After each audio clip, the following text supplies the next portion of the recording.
Sean todos bienvenidos a una nueva edición de Bitácora de Viaje, de su sección Entre Trances. Y bueno, en esta ocasión estoy realmente muy contento porque tengo un invitado de lujo, como es un psicólogo clínico especializado en el área forense, Víctor Méndez. Víctor, ¿cómo estás? Qué gusto verte. Hola Félix, ¿cómo estás? Muchísimas gracias por invitarme a este conversatorio tan interesante que se haya pospuesto tanto, no por culpa de nosotros, no intencionalmente, sino bueno, por la problemática tecnológica que en Venezuela a veces atenta en que nos podamos comunicar. Pero finalmente ya estamos coincidiendo acá y bueno, lo que ha sido planificado durante un tiempo por tu parte, yo agradezco mucho tu invitación, de verdad. Estoy muy contento de conversar contigo de polo a polo, porque estás en el otro lado del mundo. Y buenísimo, porque estás en el futuro en este momento. Estoy hablando con una persona que no está en el presente, sino que tiene unas horas en el futuro. Y eso también podemos sacarle punta en relación a nuestra conversación. Hablar del mal, hablar de la malignidad comportamental del ser humano con una persona que está en el futuro. Bueno, fíjate todo lo que puede desarrollarse en este conversatorio de hoy. Una de las cosas que más me ha motivado, Víctor, conversar contigo es acerca de un tema que se toca poco, ¿no? Se toca poco y que nos convoca, nos interesa también, es sumamente importante. Eso que algunos investigadores, como Philip Zimbardo en la Universidad de Stanford, llama la psicología del mal. Es decir, cuando uno habla de el mal, realmente muchas personas que no están metidas en el campo forense o en el área de la criminología piensan así como una visión de películas, de novelas, ¿no? Pero hay algo interesantísimo, yo creo que ha sido fascinante, los aportes que ha hecho la psicología social desde los años 50 acerca de cómo lo social también influye sobre el individuo. Estamos acostumbrados a pensar el comportamiento del individuo sobre lo social, pero no viceversa, no lo contrario. Pero Sí.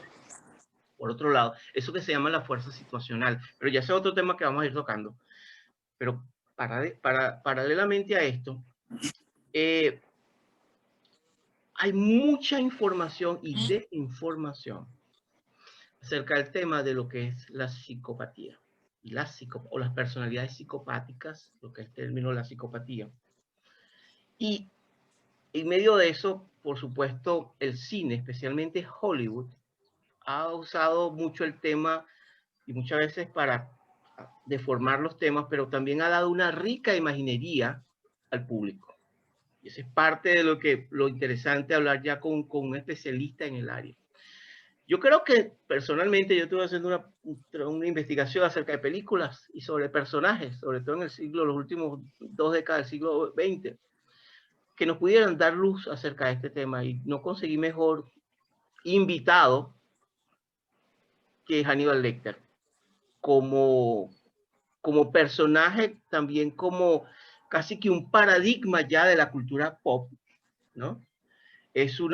Los libros, Hannibal Lecter es un personaje que el público lo conoce, sale de la pluma de Thomas Harris, el cual a su vez desarrolla una serie de libros en cuanto al personaje. Pero el personaje de un principio ha generado una especie de repulsión, pero de fascinación, hasta el punto de que es prácticamente una figura. Veo franelas en las calles muchas veces con las camisas con la frase de Hannibal Lecter. Es decir, se ha convertido en un ícono, como lo ha sido hablar de antiguos monstruos o villanos como Drácula o Frankenstein, pero aunque esta es otra generación. Tal vez porque Hannibal también tiene un elemento que es la sofisticación, la seducción y una cantidad de elementos que yo en lo personal pienso que es como la tecnificación del mal, la actualización del mal en el siglo XX-XXI. Pero vamos, estas son elucubraciones mías. Dicho esto, quería preguntarte, Víctor, tú como clínico que has trabajado muchísimo tiempo con criminales, que has estado bien metido en la investigación, ¿dónde ubicarías tú en un diagnóstico a Hannibal Lecter? ¿Qué tipo de personalidad presenta y qué tipo de patología presenta desde tu punto de vista de información?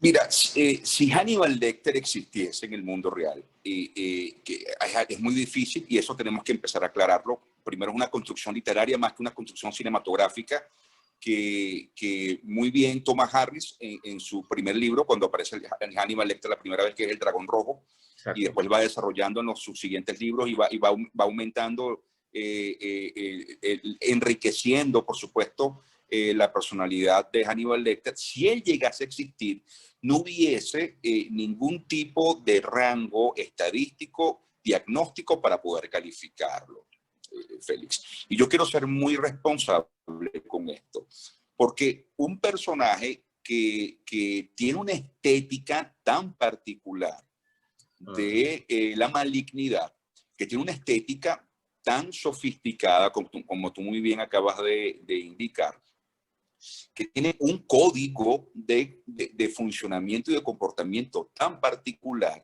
muy difícilmente pueda estar encasquetado o circunscrito en un elemento diagnóstico. La psicopatía se haría entonces un elemento diagnóstico muy corto, muy pequeño, muy angosto, para poder describir qué significa Hannibal Lecter, más quién es qué significa, porque es una sumatoria de significados.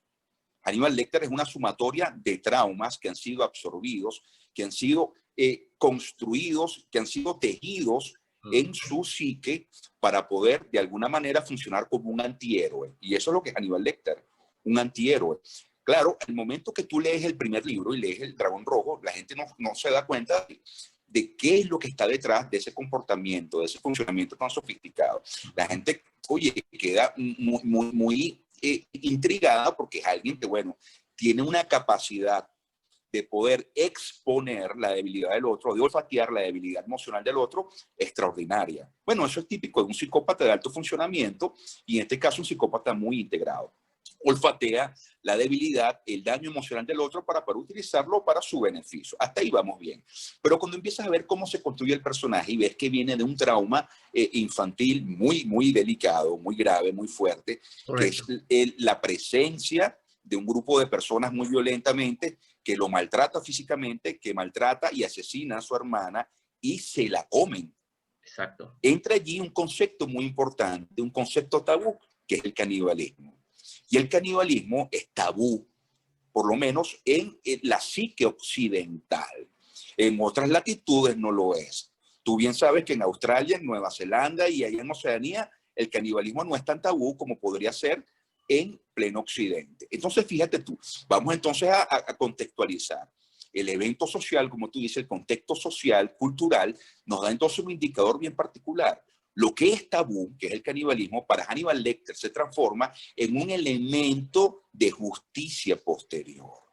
¿Por qué? Porque él comienza entonces a asesinar a las personas que dentro de su código se comportan de manera inadecuada. Los mata, se alimenta de ellos y luego los desecha. Pero antes de desecharlo, por supuesto, Hannibal Lecter, en ese intelecto tan complejo, asimila a estas personas que para él son personas rudas, personas sin educación, Correcto. personas que merecen ser asimiladas por él para poder ser educadas. Y ahí vamos. Clínicamente, Hannibal Lecter se alimenta de sus enemigos, entre comillas, o de las personas rudas que merecen ser alimentadas para ser asimiladas en su psique sofisticada, ser, por supuesto, asimiladas en un nivel sofisticado y después desechadas. Y esto es importantísimo, porque Hannibal Lecter no se come a todo el mundo. Exactamente. Hannibal Lecter no se alimenta de todas las personas que él asesina. Él se alimenta de quien debe ser asimilado en su psique para poder ser, de alguna forma, penalizados. Entonces él se transforma, ¿sí?, en un castigador a todo nivel, no solamente en lo físico, sino también en lo simbólico. La parte simbólica de Hannibal Lecter le permite entonces castigar mediante la ingesta del cuerpo de la persona que para él es una persona ruda sin educación, para que dentro de su cuerpo, dentro de su psique, pueda entonces esta persona educarse, entre comillas, ser asimilado en algo tan sofisticado que no tiene ningún tipo de descripción. Esa es mi percepción y mi visión y mi análisis de todo el tiempo, todos los años que he tenido yo leyendo esta descripción que hace Thomas Harris de este compendio comportamental, que vuelvo y te repito, es muy difícil poder encasquetarlo en un análisis clínico único. Mira, eso está muy interesante porque fíjate que hay un elemento de la descripción del personaje cuando se celebran, después del Red Dragon, vienen la construcción de Silence of the Lamb, que es el silencio de los inocentes. En el cumpleaños 25 del libro, él dice que el personaje de Hannibal Lecter es un personaje que se inspiró o se construyó en base a un personaje que existió, que él lo llamó el Dr. Salazar. El Dr. Salazar, luego hay un periódico en los Estados Unidos, el Chicago Post, que publicó que el nombre que pensaban que era el nombre Alfredo Valli Treviño, que es un médico que encontró Harris cuando tenía 23 años y fue a hacer una investigación de un norteamericano que había asesinado a 3 jóvenes y estaba condenado a cadena perpetua, a pena de muerte. Y él precisamente fue herido y este médico lo atiende. Claro, este médico que te estoy comentando está preso también porque él asesinó a su amante y lo cortó en pedacitos. Entonces, lo que describe Harris es interesante porque él dice que encontró un hombre muy educado, muy curioso, muy pequeño, pero muy ágil y con una capacidad de conversación que extremadamente educada. Y cuando el director de la prisión le dice a Harry, no, él es un convicto. Lo que pasa es que él tiene cierto trabajo de voluntariado, pero él realmente está por esto y esto, ¿no?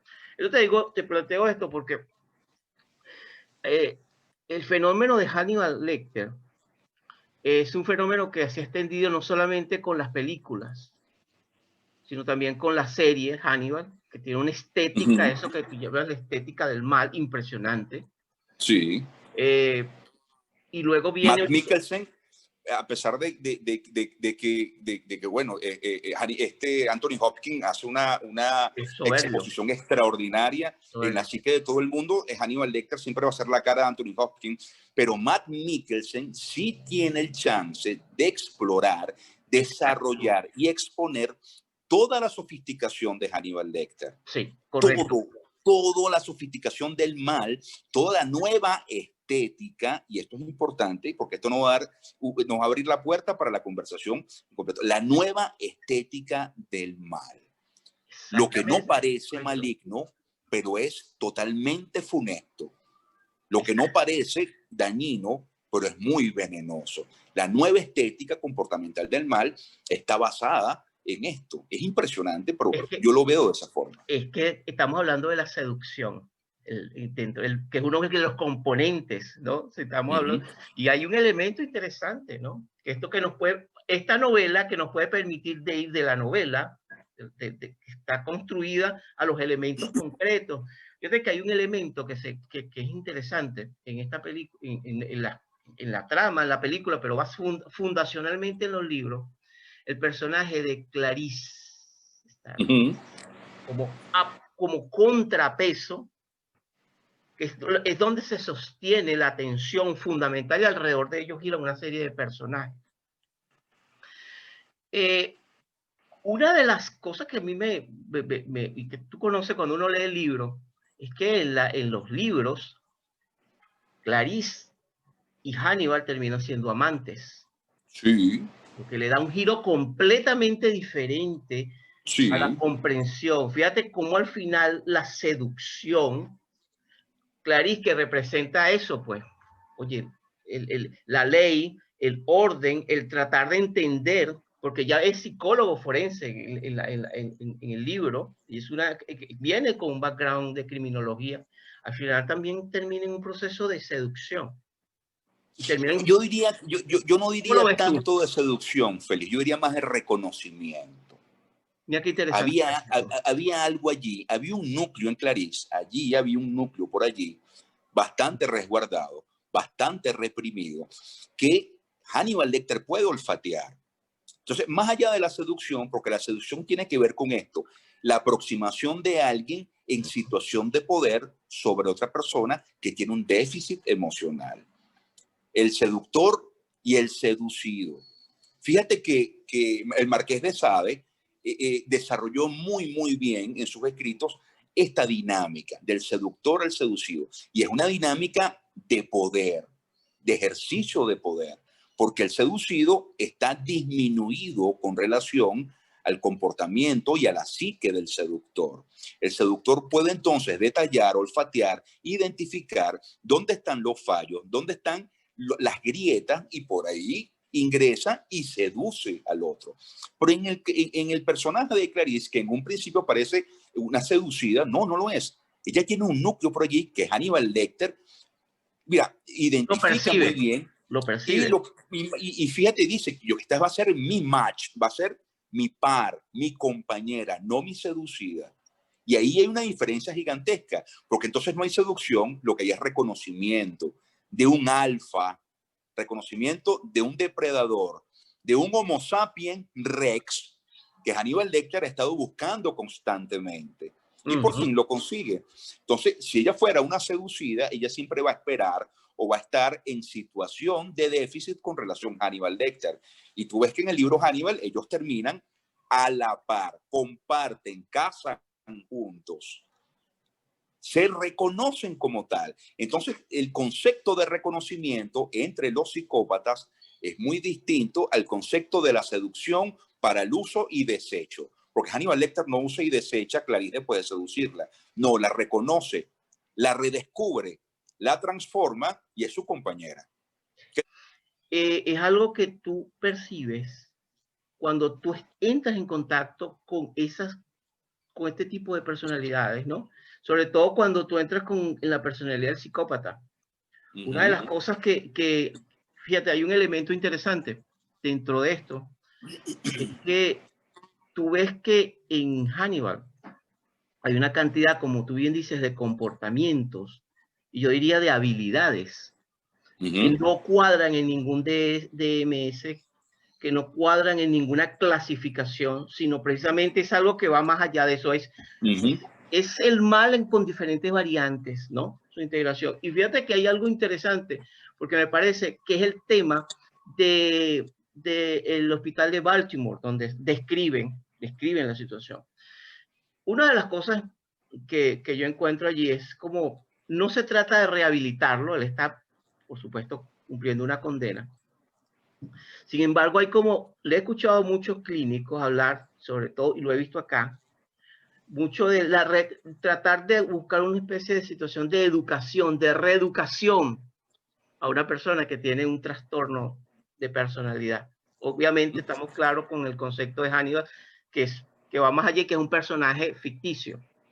Pero cuando hablamos en la vida real de psicópatas, una de las cosas que yo he observado es que muchas veces eso de que tratar de incorporarlo a la consulta terapéutica, tratar de hacer terapia con individuos que tienen altos niveles, es contraproducente. Claro, porque le estás dando herramientas al psicópata. Exactamente. Si a alguien se le ocurre en algún momento, y eso yo lo he discutido mucho, hace unos meses hice un live con una colega que está en Chile sobre eso. Si a alguien se le ocurre, no sé, por apasionamiento en el ejercicio clínico o por creer de alguna forma narcisista que tiene poder o sabe más que un psicópata, el psicópata no es que sabe más que tú, el psicópata es otra especie de persona. Exactamente. Es otra especie de persona y no tiene que ver con el nivel intelectual, tiene que ver con el olfateo del déficit emocional del otro. Y eso lo tiene desarrollado un psicópata. Así como tiene disminuido su capacidad de empatía emocional, la capacidad de olfatear el déficit emocional, las grietas del otro, la tiene muy desarrollada. Entonces, cuando usted lleva a un psicópata para tratar de reintegrarlo, de reeducarlo, usted le está dando todas las herramientas para que él pueda utilizar después lo que usted verbaliza en el consultorio. El psicópata lo va a utilizar con otras víctimas. Herramientas, le estás dando herramientas. El psicópata está estudiando con nosotros, le estamos dando clases. Dame más. Claro. Sí. Y él va a Claro. asistir con mucho gusto y va a hacer sentir muy bien al terapeuta. Lo va a hacer sentir útil, porque el psicópata no va a faltar a ninguna cita. Va a estar puntual allí y va a colaborar, va a llorar, va a reír, va a sentir, va a cumplir con todas las reglas y todos los cumplimientos de la normativa. De hecho, si el psicólogo que lo atiende es conductista y le da una cantidad de funcionamiento conductual, una cantidad de rutinas de aprendizaje, el psicópata las va a hacer y las va a mostrar, porque está aprendiendo a cómo modular todo ese aprendizaje para poder dañar al otro. Y eso es algo que nosotros los psicólogos debemos tener muy, muy, muy claro. Nuestro deseo de investigación dentro del espacio psicoterapéutico está sobrepasado por el comportamiento del psicópata, sobre todo si es un psicópata de alto funcionamiento y de paso si está integrado. Sí. Fíjate que, y yo creo que esta es una reflexión también que hay que hacerse, porque más si el psicópata se encuentra con este tipo de clínicos, bueno, no sé usar la palabra clínico, pero hay gente que tiene una tendencia mucho como a la idealización de que todos son buenos, que el ser humano es muy a lo Rousseau, tú sabes, la filosofía de que todo el ser humano es bueno, pero en esencia es un problema de que la maldad no existe, sino que es posible todo un proceso de educación, esa visión un poco progresista que a la larga puede ser aterrador, Víctor. Mira, yo tuve una experiencia que hace aproximadamente un año, que es tal cual lo que tú dices, era un servicio de gente que estaba manejando, que maneja altas velocidades, y bueno, tenían que ir a la corte. Y entonces era a través de los abogados, hay grupos como de alcohólicos anónimos, algo así. Eran grupos para conversar y que eso pudiera servir de trial en el juicio de prueba, como de que, bueno, esta persona está preocupada, etcétera. Esa es un poco la onda, ¿no? Y, por ejemplo, habían personas que estaban manejando a 120 kilómetros con una ingesta de alcohol y mezclado con cocaína con el bebé de 6 meses atrás. ¿No? Ese tipo de caso, o la enfermera que se robaba las medicinas para su uso personal, Los etc. medicamentos. Para los medicamentos, la emergencia que le tenían suspendida, bla, bla, bla. El punto es que era un alto rango de personas de diferentes estratos sociales, donde tú podías ver lo que me llamaba la atención, es cómo esas personas comenzaban conversando y ya en 3 o 4 sesiones ya tenían, no todas, pero un alto número de lenguaje, habían modelado el lenguaje que nosotros teníamos. Y yo decía, hey, ¿qué está pasando acá? Esta gente pareciera que son los terapeutas. Es así, es ¿Cuál así. es mi sorpresa? Que un año después vuelvo de nuevo al servicio y me encuentro con los reincidentes por las mismas situaciones. Es decir, utilizaban las herramientas tal como tú lo dices. Pero eso pasa también con las personas que tienen procesos de adicción, con esos procesos de recaída, no, yo me voy a portar bien, yo voy a reiniciar, y tú ves que el ciclo, es una danza, pero la parte conductual no se modifica. Tú acabas de decir algo bien, bien interesante. Mira, yo trabajé hace un tiempo en el área de adicciones. Yo llegué a ser coordinador de tratamiento de las adicciones de Fundarribas Ok. y en el Sistema Nacional de Tratamiento de las Adicciones. Sí, claro. Y antes de ser coordinador de tratamiento de las adicciones, fui psicólogo raso en un centro de orientación familiar, donde enviaban por primera vez a las personas que en un juzgado, de acuerdo al defensor público, no eran narcotraficantes, sino consumidores.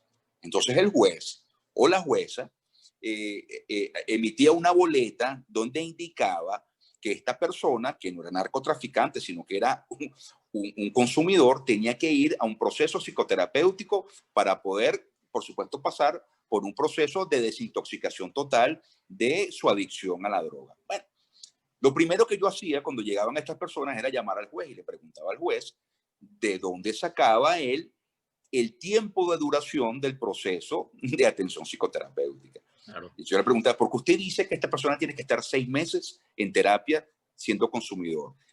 ¿Cuál es el indicador que le dice a usted que tienen que ser 6 meses y por qué no un año, por qué no 2 meses, por qué no 10 años? Entonces ¿Cuál es el empezaba, criterio? ¿Cuál es el criterio? no existía.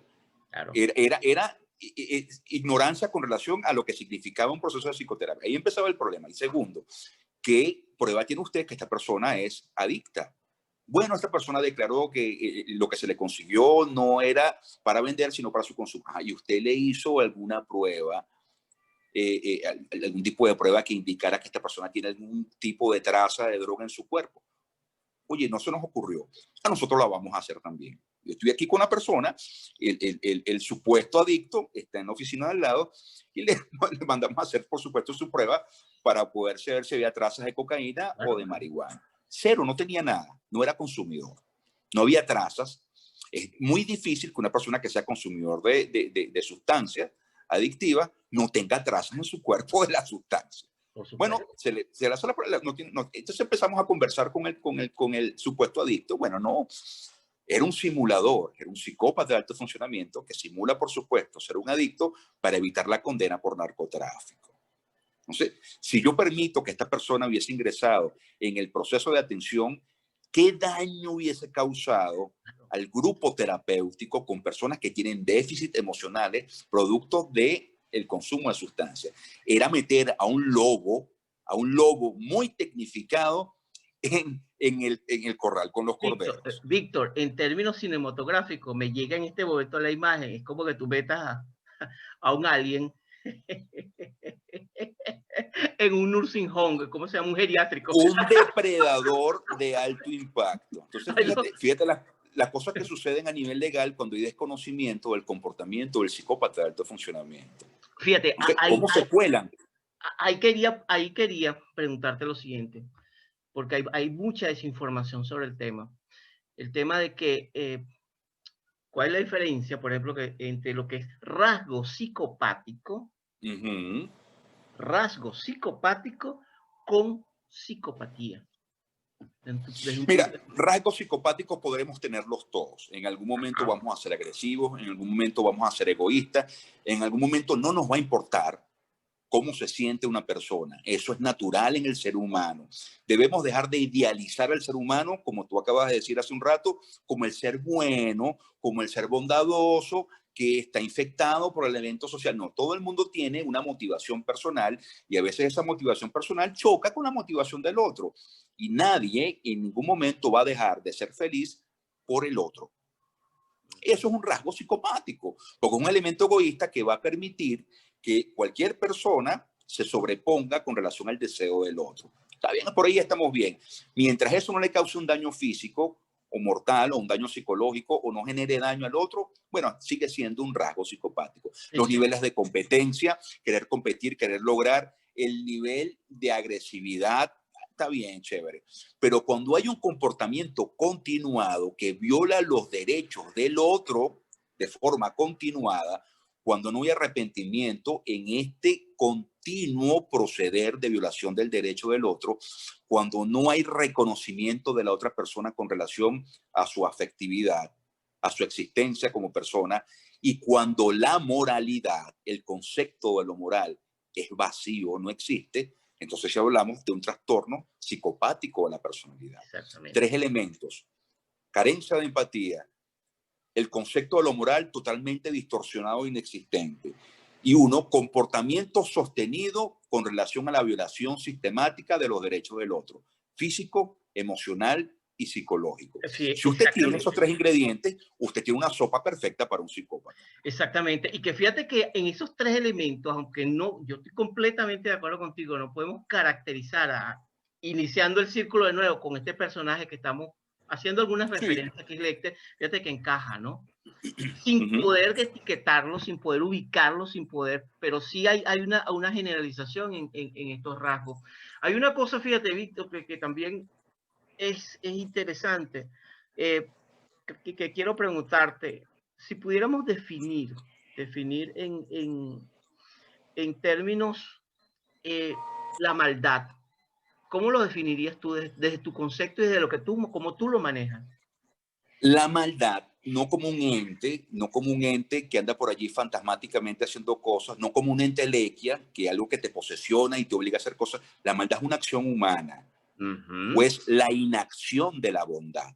La maldad puede ser la ausencia de actos bondadosos o de actos que puedan generar bienestar en el otro. Exactamente. Cuando tus acciones sean carentes o ausentes de bienestar para el otro, usted está haciendo un acto de maldad. Mira. Y la maldad, bajo este concepto, es positiva en cierto sentido porque genera beneficios a quien la ejecuta. Fíjate, hay una positividad en la acción maligna y eso tiene que ver con la estética del mal. Ahora, no hay justificación moral, vamos a hacer la diferenciación.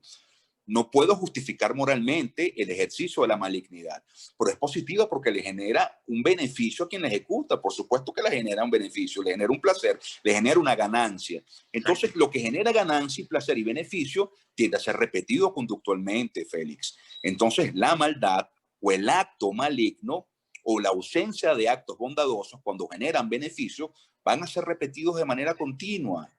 Fíjate que hay un aspecto interesante que a veces nos detenemos poco cuando conversamos de esto de la psicología del mal, ¿no? Hay un investigador que a mí me parece fascinante, él se llama Elvin Stout. Aquí tengo el libro precisamente, ¿no? Este es un libro que habla de 4 décadas de investigación. Él fue un sobreviviente del Holocausto. Y su investigación es por qué los niños, adultos y grupos ayudan y le hacen daño a otros. Fíjate que ya desde ahí te da la perspectiva amplia, ¿no? Y hay un elemento que a mí me parece que es impresionante. En cuanto al giro a esta conversación, el papel de lo que tú estás diciendo, del observador. ¿Qué pasa cuando yo, como vecino del que tengo al lado, sé que a los niños de al lado, los padres los están torturando, los están violando, los están maltratando y yo mantengo el silencio absoluto? ¿Qué pasa cuando yo en plena calle observo lo que está pasando y volteo y miro a otro lado? Entonces él habla de que, ok, está bien estudiado la dinámica perpetrador-víctima, pero ¿qué pasa con el que observa y los que observan? O la gente, por ejemplo, que tiene un accidente y empieza a tomar fotos y videos, en vez de ayudar al otro, que hay toda una serie de estudios e investigación sobre eso. No solamente pues estamos en cualquier país de América Latina, estamos hablando a nivel mundial. Como seres humanos, ¿no? Como de ese lado que tú estás hablando. Entonces, eso es un aspecto interesante a reflexionar. Por eso yo creo que el papel también de la educación y la responsabilidad de la gente que está en el área en salud mental también, que yo creo que tiene un papel extraordinario y fundacional y fundamental en estos tiempos tan complejos, Víctor, donde es un tiempo donde tenemos una cantidad de dinámicas complejísimas en lo social, en lo económico, en lo cultural, que pero fíjate bien, están allí, esto es bien interesante, porque pero ¿cómo ha cambiado entonces el concepto de lo moral para que la educación de este concepto se haya o interferido o distorsionado? Felipe, porque ahí tenemos que ir. ¿Qué concepto vas a educar tú? ¿Qué concepto vas a dictarle tú al alumnado, a los niños? El niño que está en pleno desarrollo entre 3 y 8 años, que está desarrollando el concepto de lo moral. Y se consigue entonces que el concepto de lo moral en casa tiene una particularidad. Vamos a ponerte un ejemplo. Un hogar que positivamente, no estoy hablando moralmente, sino positivamente, ejecutan actos criminales y quien vive allí vive en ese ambiente. Una familia criminógena, vamos a definirlo de esa forma. Exacto. Papá y mamá venden drogas. El abuelo fue el iniciador del negocio. Hermano mayor es cobrador. Hermano intermedio es el que distribuye. Y el niño pequeño ayuda en el envoltorio de la sustancia prohibida dentro de la casa. Nace en esa dinámica, come, vive, por supuesto, todos los beneficios de su vida provienen de esa actividad. Esa actividad es maligna, es ilegal, es dañina para ese niño. Félix, no lo es. ¿No lo es?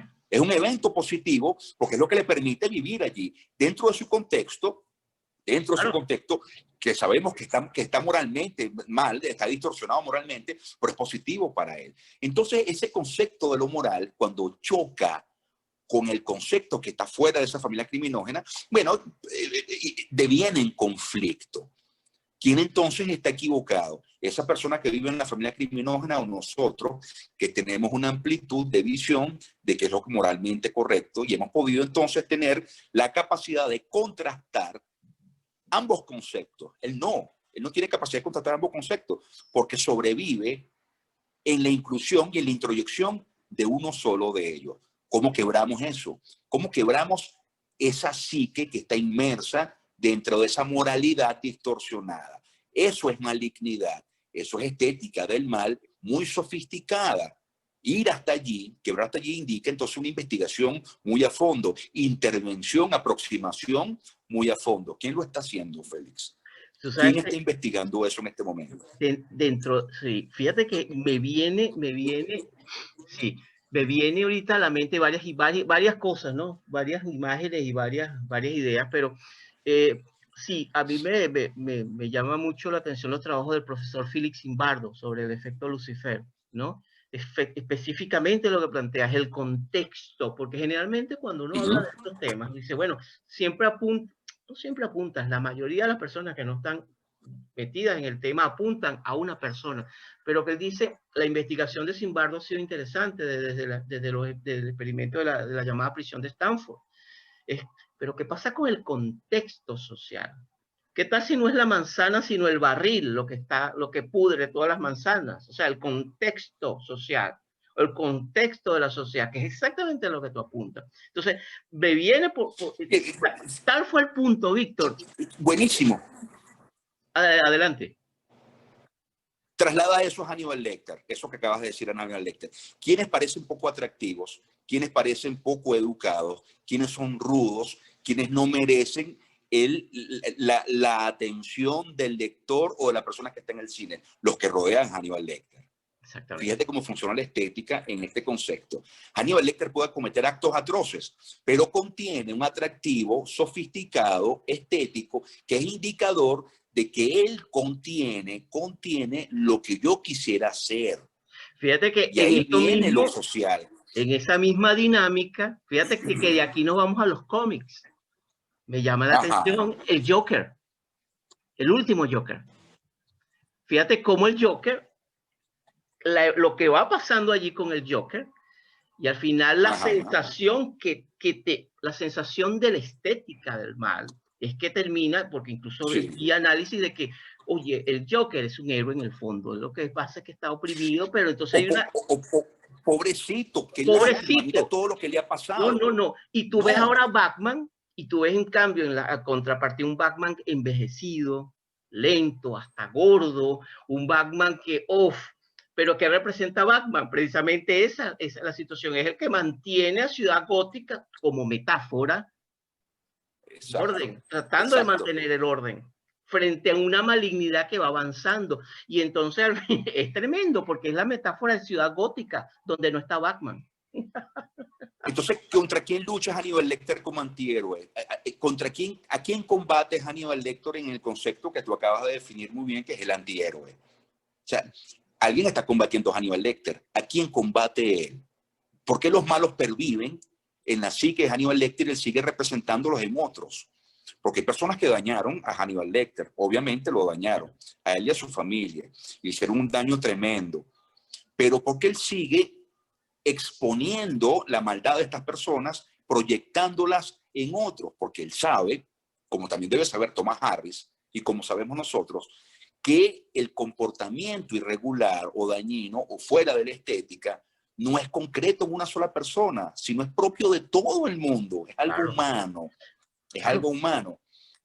Entonces, habrán siempre receptorios de la agresividad de muchos Hannibal Lecter. Y estos receptorios de la agresividad de estos psicópatas se transforman socialmente en metas a conseguir. Deben ser aplacados, deben ser eliminados, deben ser totalmente reeducados, deben ser ingeridos, asimilados y desechados. Fíjate cómo vamos desarrollando entonces la estética y funcionamiento de Hannibal Lecter como si fuera un antihéroe que tiene un código moral distorsionado. Ahora, eso es funcional. ¿Cómo nosotros podemos entonces escapar del rango o la visión de acción de estos personajes? ¿Cómo podemos saber nosotros que estamos nosotros contraviniendo esa moral distorsionada? No lo sabemos. Y ahí está el riesgo de convivir con psicópatas integrados. No sabemos qué cosas de nosotros es reflexiva o atractiva para ellos. Y ese es el riesgo constante. Por eso son depredadores alfa y nosotros seguimos siendo corderos en un redil, Félix. Y está perfectamente, de hecho, hay una cosa interesantísima que a mí me llamó la atención de Thomas Harris, que es el autor de todas estas sagas, sí. Que no solamente como periodista en el área de crímenes y estudioso de los asesinos en serie, sino también como gourmet y como un especialista en armas, alto conocedor de armas, y aparte es un chef. O sea, que de verdad el autor sabía lo que estaba escribiendo. O sea, él realmente tiene un alto conocimiento. Yo a veces fantaseo, ¿no será Thomas Harris un caníbal también? No, fíjate qué interesante eso, porque el recetario de Hannibal Lecter es muy antiguo. Ese es otro tema, es fascinante, sí. Es un recetario muy antiguo. Y los ingredientes que usa Hannibal Lecter no son ingredientes magros o son carnes atractivas. Esto va a sonar un poco altisonante y quizás moralmente alarmante. No, pero bueno, los ingredientes que utiliza Hannibal Lecter son vísceras, todas, pulmones, corazón, riñones, vejigas, músculos, grasas. No utiliza ningún tipo de carne apetitosa para el común carnívoro que ingesta comida. No, señor. Él usa ingredientes de ese tipo, vísceras, puras vísceras, pero con un tratamiento tan antiguo, tan sofisticado y tan perfecto que se transforman en platos muy apetecibles. Pero fíjate qué interesante. Los ingredientes son vísceras que para el común corriente no es apetecible. O sea, las vísceras de una vaca es lo último que la persona pensaría en comerse. Dentro de esa estética del mal, la serie incluso va a un nivel mucho más dentro de la estética y la fotografía con la gastronomía y con los vinos, la presencia y con la música, en medio de una música muy sofisticada. Hay una escena que a mí particularmente me impresiona cuando en esta serie, cuando Hannibal está precisamente con su terapeuta, que es esta psiquiatra, que fue la de Expedientes X, Julian... Sí, Scully. Gillian Anderson. Gillian Anderson. Él termina comiéndole la pierna. Y frente a frente, y ella también, y él está comiéndose es decir, cómo el terapeuta es devorado. Exactamente. Al final termina creyendo que puede ayudar. Asimilado. Y asimilada. Para ser curado, Mira, Hannibal es como si fuera una comunión. Velo como si fuera la comunión. Una comunión oscura, por supuesto, distorsionada, una comunión maligna. Cuando él ingiere una persona, genera una comunión. Lo ingerido forma parte de la sofisticación de Hannibal en este concepto que estamos hablando. Entonces, lo que no está sano, cuando es ingerido por Hannibal, se transforma en algo sano dentro de su distorsión moral, por supuesto. Por eso es que él ingiere a las personas que son rudas con él o son poco agraciadas con él. ¿Por qué? Porque es una manera de poder transformarlos en alguien, entre comillas, de acuerdo a la psique de Hannibal Lecter, educados.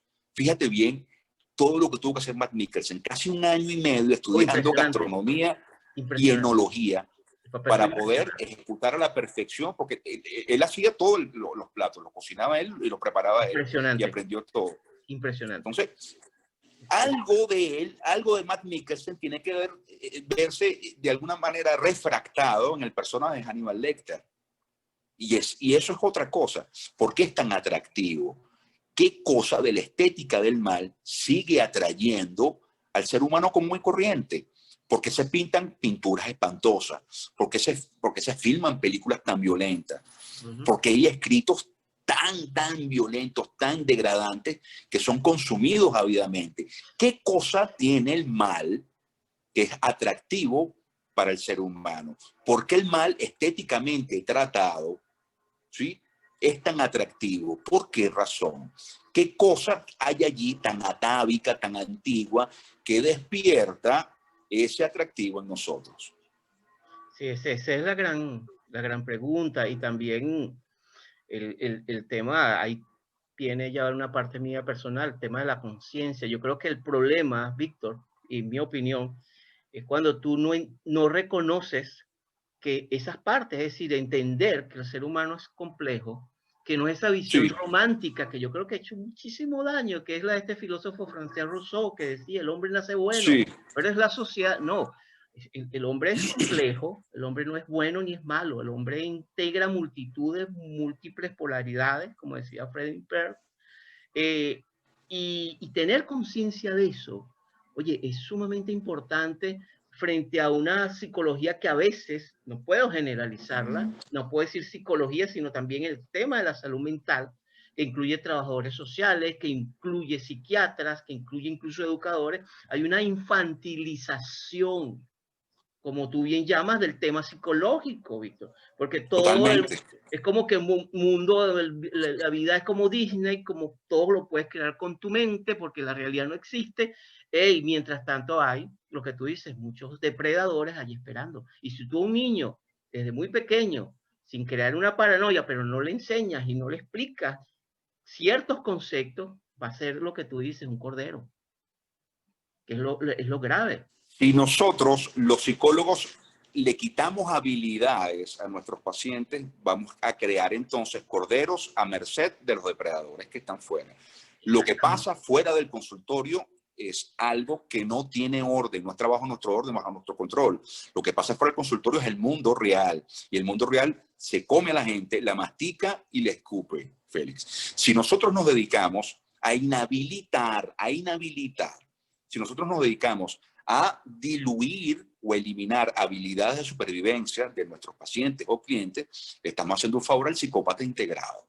Así Exactamente. de sencillo. No podemos ocultarle a las personas lo que está pasando. No podemos ser tan infantiles o tan banales en indicarle a las personas que el mundo va a mejorar, va a ser mejor mañana, va a ser un mundo chévere, feliz. Eso no es el mundo real. Eso Lo no es que lo que está tenemos que es pasando. preparar.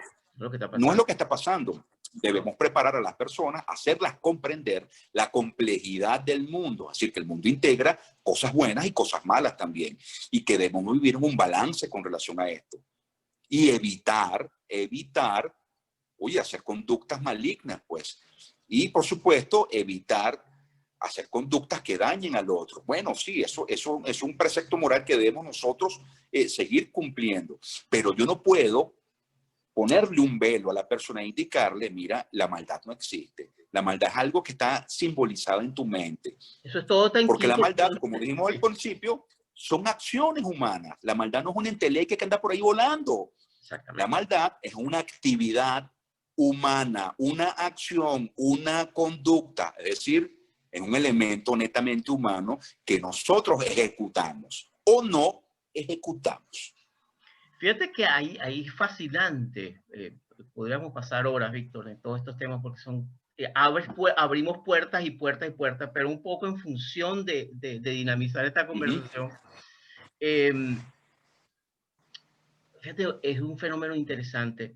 Cuando, por ejemplo, tú ves eh, especialmente gente joven de, de países que vienen de sociedades que yo le llamo a veces como sociedades burbujas, donde el crimen es muy poco o casi nada, y donde se sienten seguras o seguros y salen a viajar a otros países donde hay otras realidades complejas. Por ejemplo, estos casos de gente que ha sido violada, asesinada.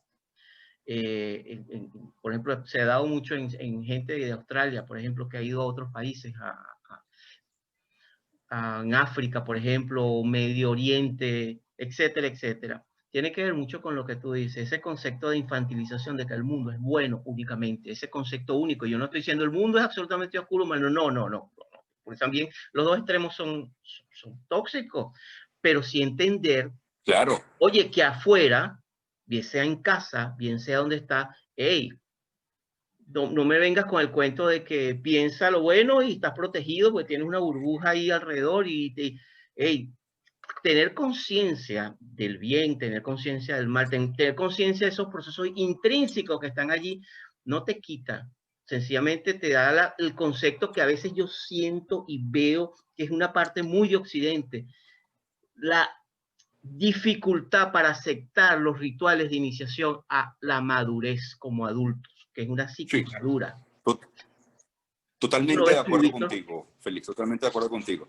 Es una inhabilitación infantilizar la psique y el comportamiento del otro. Es inhabilitarlos, es no dejarlos madurar, tal cual como tú estás comentando en este momento. Y eso es muy grave. Y eso es muy grave porque el mundo y el comportamiento mundial no se va a detener por un mantra, por una afirmación, por una idealización o por una mentalización. No, el mundo no se va a detener porque tú te sientes en el medio del metro de Caracas a afirmar que nada malo te va a pasar. Si alguien te escucha diciendo eso, afirmándolo así, esa persona te va a atacar.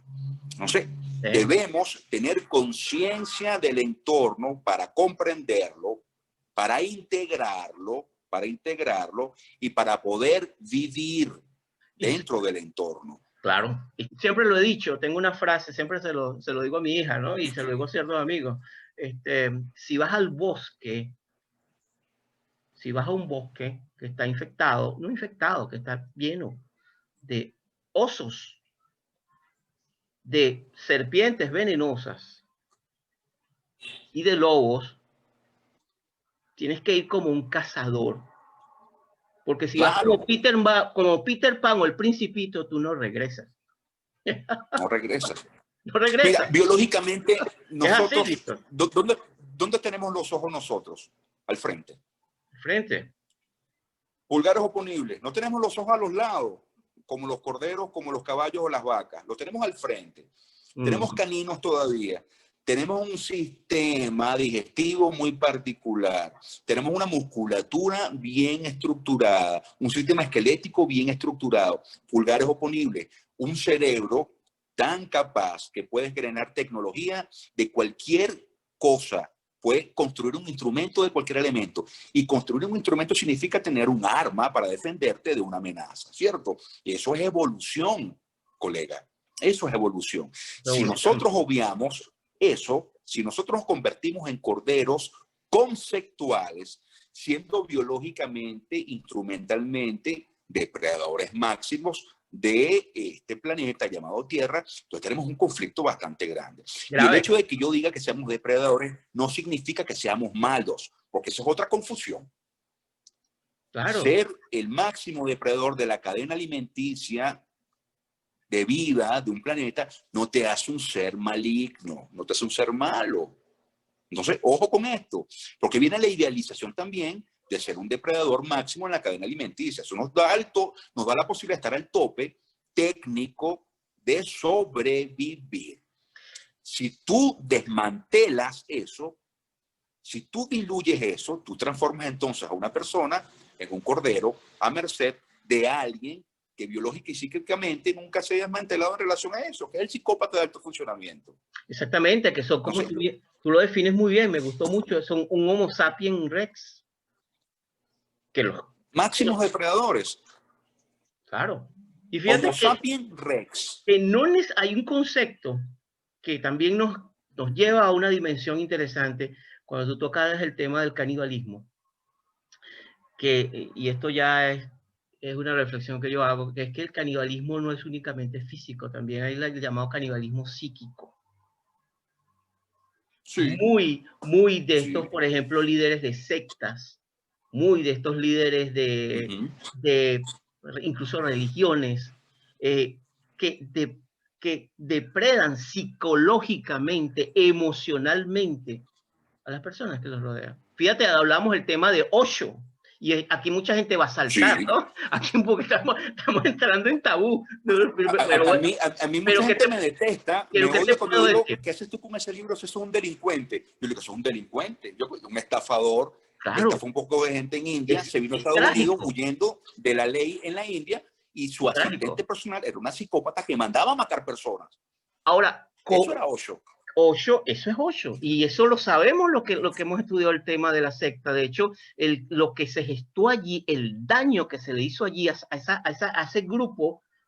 ese grupo en términos de familia, incluso hubo hasta abuso infantil, eso fue un desastre. De hecho, incluso el propio Osho terminó dicen que mucho de la investigación terminó con sus propios allegados que empezaron a darle droga a Osho y terminó muerto de una sobredosis. Es decir, lo que pasó ahí fue muy grave, pero no es solamente Osho.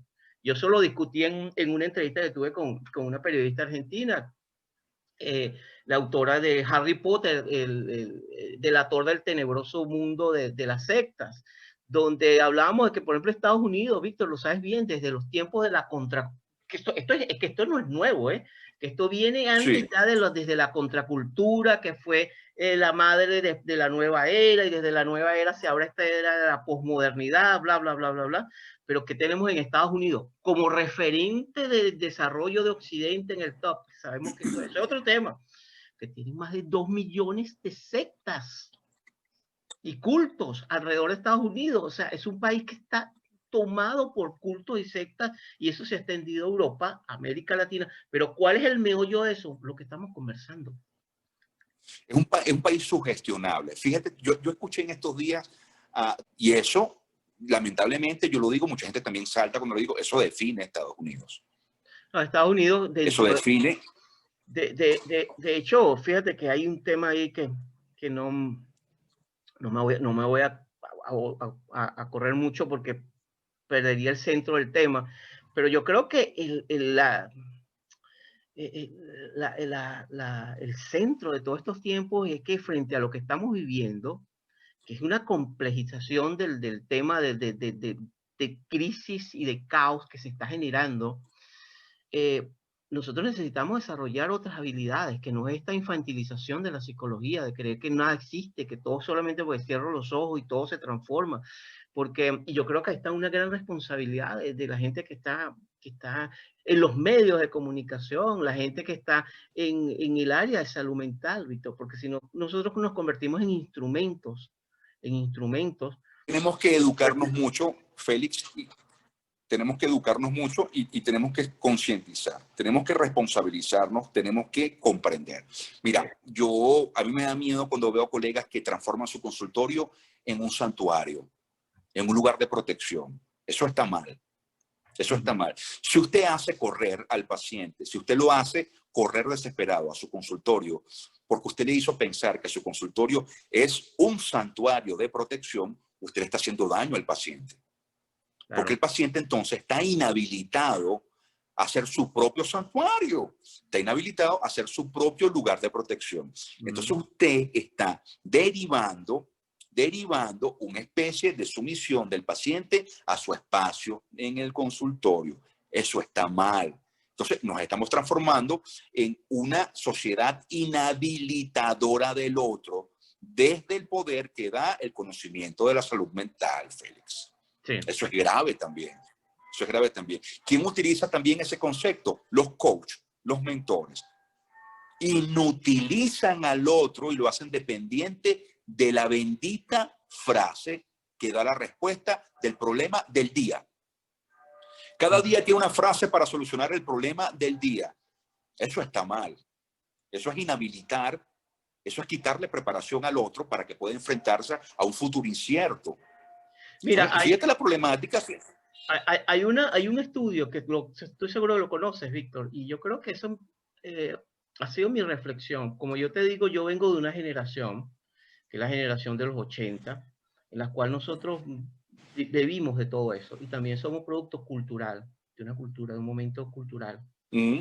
Eran los tiempos donde libros como el de Osho estaban en su tope, sobre todo los 90. Hay un libro que particularmente marcó mi generación, que se llama Poder sin Límites, de Anthony Robbins, ¿no?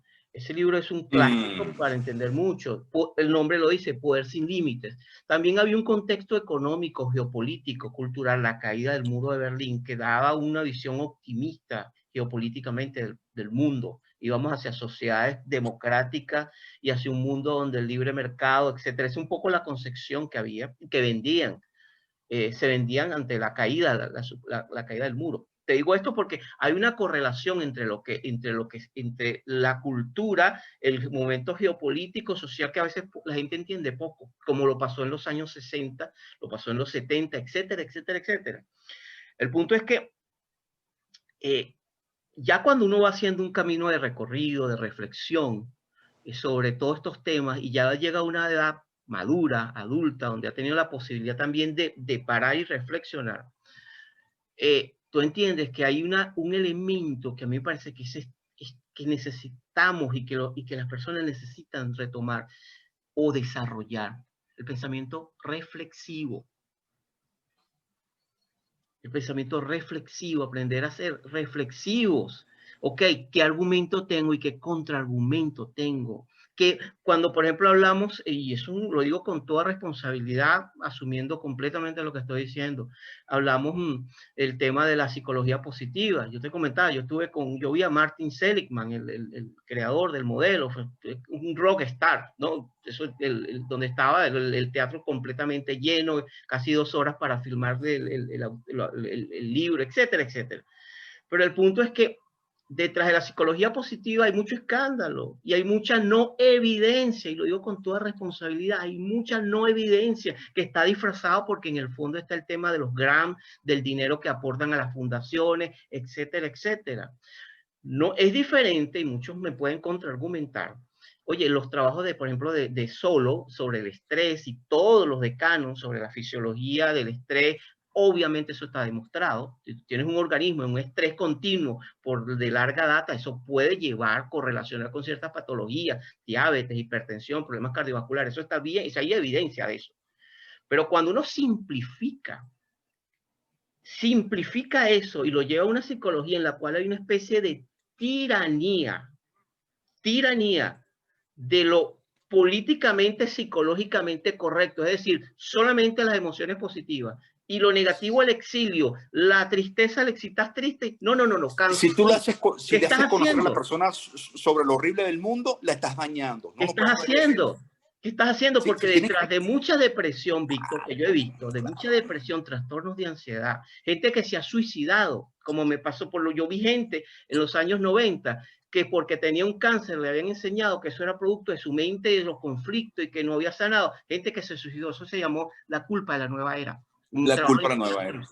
Oye, ¿dónde está la responsabilidad también como profesional? Es decir, hay un momento, vamos a parar esto y vamos a empezar a reflexionar juntos, porque hay cosas en las cuales no me pertenecen. Pasa, porque es la vida, porque hay elementos Es lo que genéticos, conversábamos. biológicos, No puedes inhabilitar al otro para reconocer lo que está malo en el mundo. claro, No claro, puedes. Le estás cortando la posibilidad de conocer el mundo, de exactamente. conocer la realidad. Y cuando tú no conoces la realidad y no reconoces lo que te rodea, no puedes reflexionar. Ajá, y qué hay detrás qué podemos encontrar cuando uno va por el mundo y va por el bosque con los ojos cerrados. Muchos Hannibal Lecter, Víctor. Sumisión y estar a merced de los depredadores. Así de Exactamente. sencillo. Así de Cuando sencillo. tú inhabilitas a una persona y le quitas la capacidad de reflexionar y de reconocer lo que le rodea, lo dejas a merced a menos que usted sea un depredador y usted esté entonces inhabilitando a esta persona para poder utilizarlo a su conveniencia. Y a eso vamos también. Lo he visto mucho en mi trabajo diario, en mi trabajo en el área de la psicología criminal y forense. Me ha tocado estar y combatir a colegas y combatir a personas que trabajan en nuestro ámbito que han utilizado el poder que tienen por el conocimiento que tienen de la psique y el comportamiento humano para el uso del otro. Por supuesto, por supuesto. Sí, Eso está, sí. nosotros hemos tenido casos de psiquiatras, de psicólogos que han abusado y que abusan de sus pacientes. Y eso no es Mira, eso pasa. yo tengo un ejemplo clarísimo, y más allá de la psicología, tiene que ver con lo legal. Hubo una vez algo que nos llamó mucho la atención cuando yo hacía vida en la Escuela Nacional de Fiscales. Yo fui profesor de allí por algunos años, ¿no? Y a mí me convocaban en la Escuela Nacional de Fiscales para poder evaluar a los aspirantes que querían hacer la especialización en la función fiscal, es decir, los abogados que querían transformarse académicamente en fiscales. Y una vez me llamaron como muy alertas, pues, o sea, estaban como un poquito ansiosos, ¿no? Me llaman a yo voy allá. Y con razón, pues. Empezamos a ver que muchos abogados defensores conocidos, así, defensores conocidos de delincuentes conocidos, estaban aspirando a estudiar la especialización de la función fiscal. Claro. Entonces, no, Sí. vamos a entrevistarlos a fondo. Voy por la yugular con ellos, voy a entrevistarlos a fondo para ver lo que está pasando. Y mira, nos damos cuenta, ojo, no estoy hablando, no estoy defenestrando ni hablando de manera peyorativa de la defensa. Yo soy muy amigo de la defensa pública, también he sido colaborador de la Escuela Nacional de la Defensa Pública, conozco muy buenos abogados defensores privados, excelentes, probos y moralmente aptos. Pero hay de todo en el mundo. Hay de todo. Y no podemos ocultar que en el mundo existen personas moralmente inadecuadas. Bueno, estos abogados moralmente inadecuados querían, y así me lo indicaban algunos de ellos, no hay mejor manera de combatir al enemigo que conocer cuáles son sus artimañas y conocer qué es lo que maneja su mente. Estaban estudiando el funcionamiento del fiscal para combatirlo en la audiencia. Son depredadores tecnificándose, evolucionando, integrándose cada vez más. Así es, así es. Entonces yo le decía, no podemos evitar que estudien, porque eso es ilegal, pero entonces, ¿cuál es el reto? Que el fiscal debe estudiar más, prepararse mejor, tecnificarse más, conocer de este tipo de cosas para poder combatir entonces en la sala de manera efectiva a este depredador que se está entrenando. Usted no puede evitar que se entrene. Entonces usted entrénese mejor. Y ahí está el reto. Ahí está el reto, colega. Debemos aprender, entrenarnos y estudiar cada vez más. Porque el psicópata integrado no ha parado de estudiar. No se ha detenido. Sigue mejorando, se sigue adaptando cada vez más y está evolucionando. Lo dijimos al comienzo de nuestra conversación cuando estamos antes de la grabación. El truco más perfecto del psicópata integrado es hacerle saber o hacerle conocer al otro que él no existe. Hacerle creer al común y corriente de que él no existe. Hacerle creer de que él está encapsulado en una imagen idealizada. Entonces, cuando usted está imaginando al psicópata idealizado en la película y en el libro, él está por ahí caminando como alguien que usted no puede reconocer. Y allí está el truco.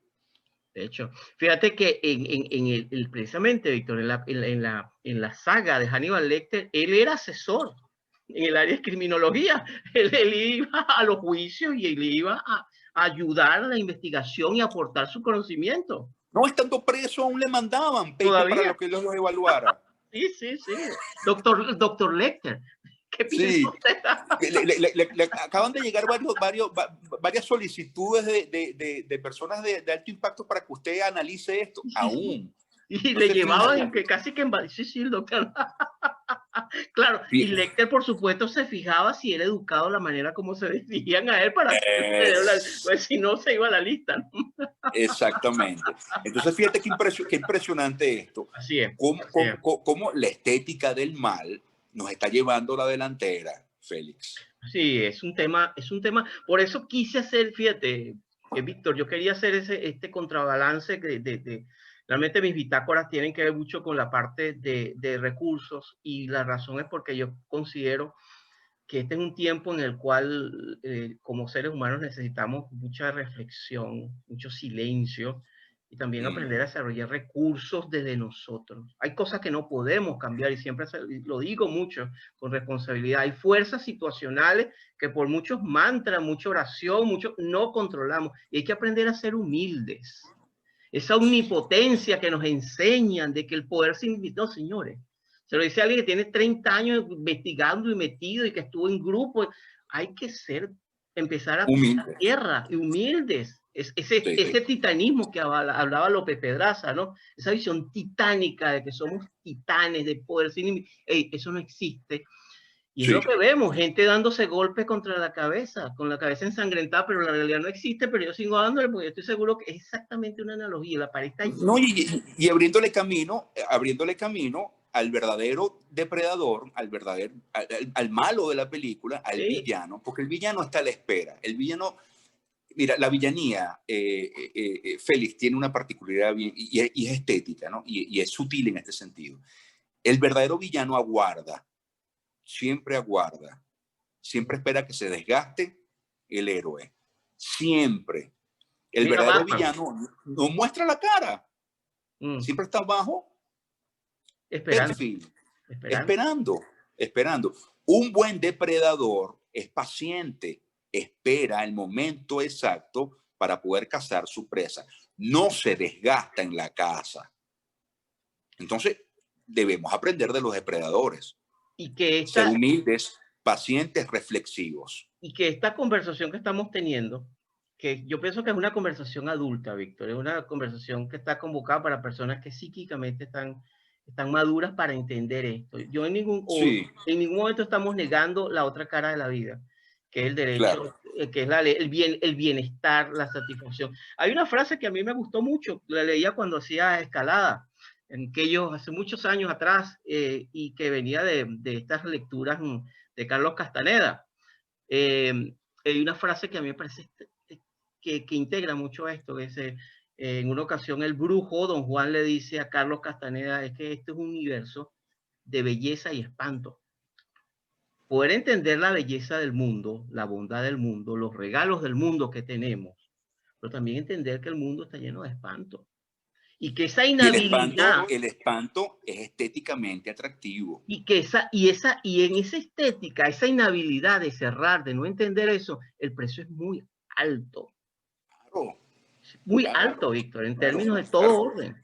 Porque hay mucha, y esa es la invitación que hacemos. La invitación no es entrar en una estética oscura de sí mismo, no. La estética, la reflexión es a convocarnos a entender que, oye, que la psicopatía existe, que está allí, y que es parte de un viaje, pero también es importante que nosotros aprendamos a reconocer, que nos eduquemos y que, en mi opinión, busquemos profesionales de ayuda calificados. Sí. Cuando usted tiene problemas, cuando usted está deprimido, cuando usted está triste, busque profesionales que están calificados, porque el área psíquica es área muy delicada, Víctor. Zapatero a sus zapatos. Tú has dicho cosas muy importantes y me gusta cómo estás derivando esto. No estás hablando de ausencia de cosas. No, en lo estás hablando estás hablando de gradientes. Y eso es muy importante, Félix. Yo aprendí a conceptualizar el mal como una deformación del bien, no como ausencia del bien. Una deformación del bien. Fíjate, no es ausencia, es bien deformado. ¿Cómo te lo explicaba? Sí, ese claro. Niño que vivía en ese contexto totalmente inadecuado moralmente, no ve eso como malo. Por eso es un bien deformado. Es un bienestar deformado socialmente, moralmente, pero no es ausente. Y es importante que para poder reconocer algo debemos aceptar su existencia. Si nosotros partimos de que el mal no existe, de que esto está en la cabeza, no vamos a reconocer al depredador que se esconde en la esquina. Claro. Existe, está allí. Hay una deformación de la acción del bienestar y debemos aprender a conocer los gradientes de la deformación del comportamiento inadecuado, del comportamiento alejado del bienestar, porque es una deformación de eso. Porque es una deformación, porque es positivo y le genera una ganancia a quien lo ejecuta. A nosotros no, que somos las víctimas del comportamiento ilegal. Por supuesto que no, pero quien lo ejecuta tiene una satisfacción y tiene una ganancia de ese comportamiento. Por eso lo repite de alguna manera. Entonces es algo que está deformado y que sigue existiendo. No podemos borrarlo. Debemos reconocerlo reflexivamente y prepararnos para comprenderlo y, bueno, de alguna manera estar resguardados de eso que está por allí acechando siempre y que no va a dejar de existir, Félix. Exactamente, es parte del viaje, es parte, desde que el hombre es hombre. Si uno analiza, mira, una vez tuve la posibilidad de ver te voy a mandar la foto, una exhibición sobre depredadores de hace 10.000 años en Estados Unidos, ¿no? Y una de las cosas que más me impactó fue un oso, el antecesor, el precursor del oso actual. Era un El oso, grizzly. era un oso que aproximadamente medía, era como 5 o 6 metros. Las estructuras de ese depredador eran capaces, o sea, eran unos colmillos, pero era una cosa monstruosa que incluso la mordedura, se calcula que pudieran, si pones a 3 hombres juntos, los picaría fácilmente con la mandíbula. Es decir, no puedes negar la biología. La biología, la genética no la puedes negar y es parte del viaje. Yo creo que una de las cosas positivas de toda esta reflexión, Víctor, es que nos permite dar un balance que es necesario en estos tiempos. Yo quiero hacerte una pregunta. Víctor, tú que ya has tenido una vida intensa y que sigues teniendo profesionalmente una vida continuamente, sobre todo en esta área, personalmente, ¿cómo te cuidas tú? ¿Cómo te proteges tú, tu psiquis? ¿Cómo te cuidas de esta exposición a estas fuerzas tan titánicas? Qué importante eso que tú acabas de decir. Hay que conversar, hay que hablar de lo que sentimos con relación a lo que combatimos. Porque quien no conversa, quien no lleva al verbo, a la palabra, quien no expresa, quien no saca de su sistema lo que ha venido congregando, reconociendo en relación a lo maligno, termina transformándose en eso que combate. Ajá, ahí va. Sí, mira, es tan sofisticado a veces el comportamiento del mal que se hace atractivo. Por eso hablamos, y qué bueno que empezamos hablando de la estética del mal. Cuando hablamos de una estética del mal es porque es algo que parece atractivo, que tiene una gestal atractiva ante la percepción del otro.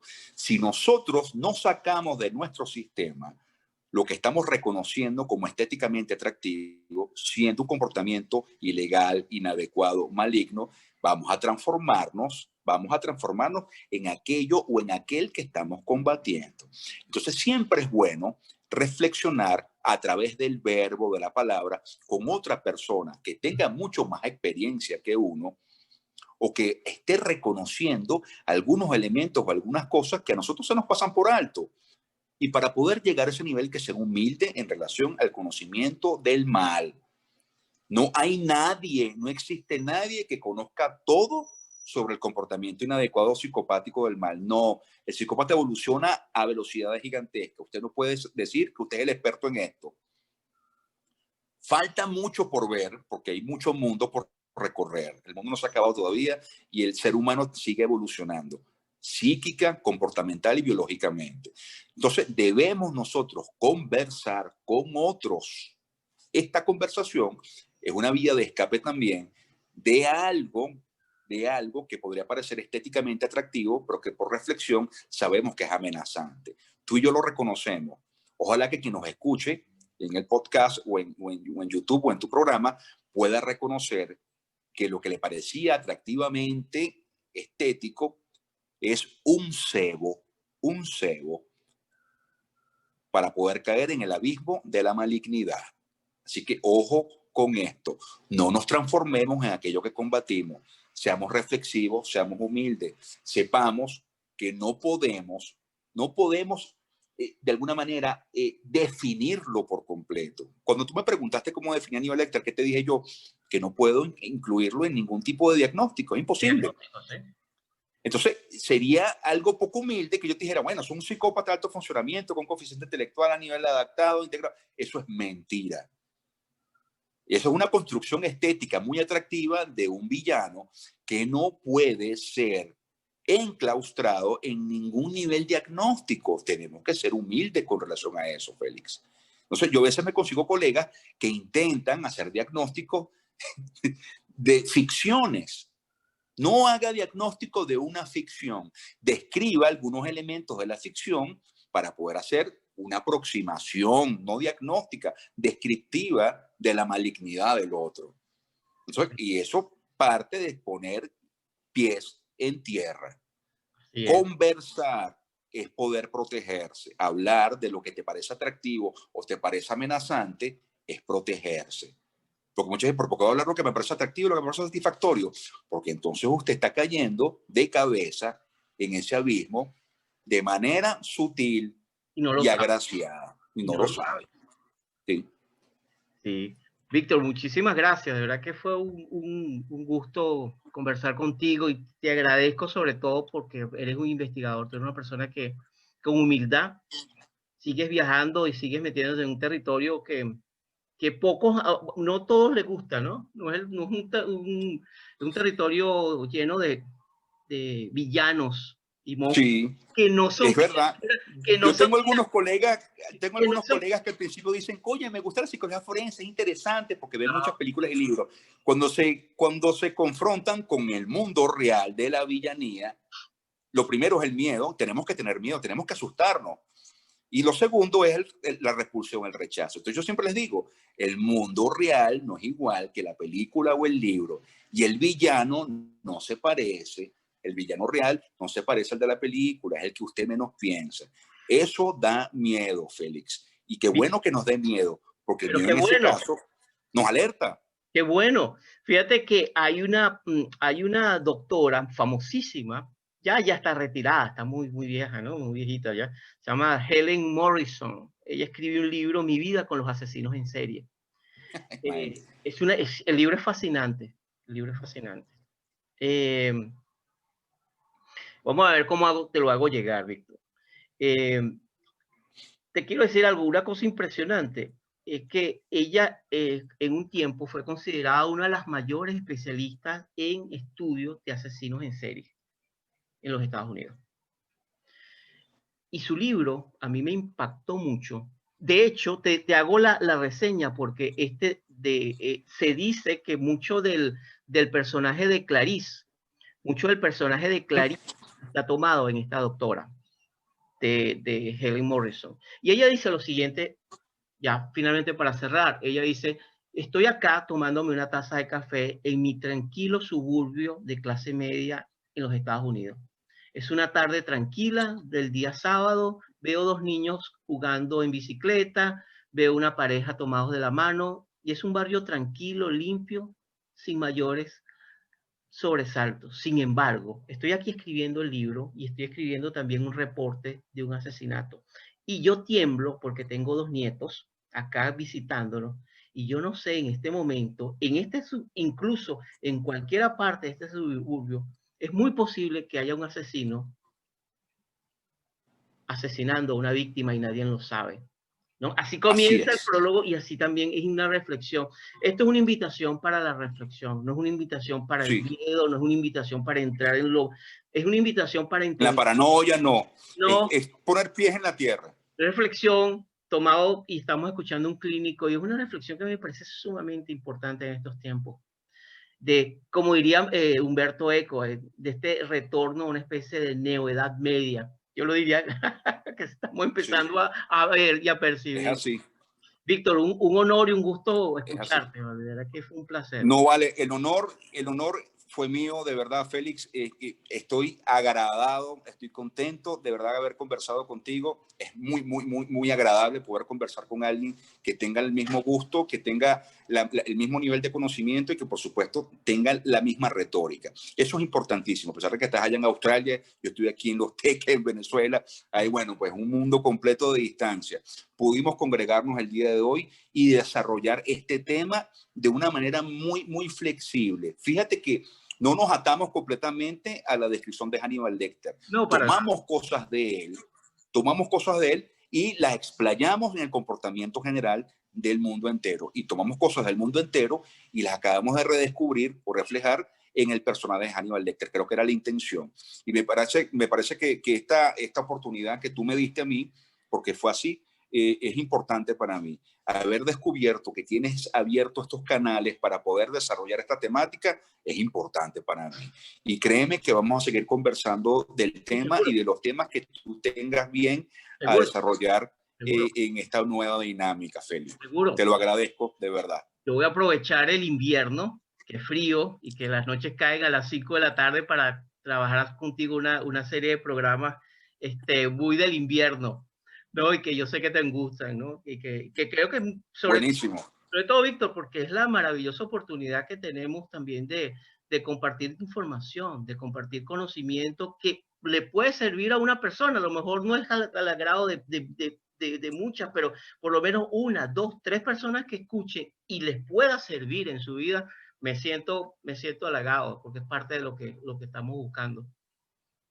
Así que gracias, Víctor, nuevamente. Ese es el objetivo. Es el objetivo. No, gracias a ti. Y bueno, cuando sea la próxima vez, estaré atento entonces y te acompaño en este viaje, en esta bitácora. Y nos ponemos Gracias, de acuerdo Félix. Hasta la próxima entonces, que estés muy bien. Vamos a estar de acuerdo para hacerte llegar el libro de Helen. Buenísimo, con mucho gusto lo recibo, Félix. Gracias. Gracias. Que estés muy bien entonces. Gracias. Chao, feliz tarde. Feliz tarde. Chao. Igual, chao.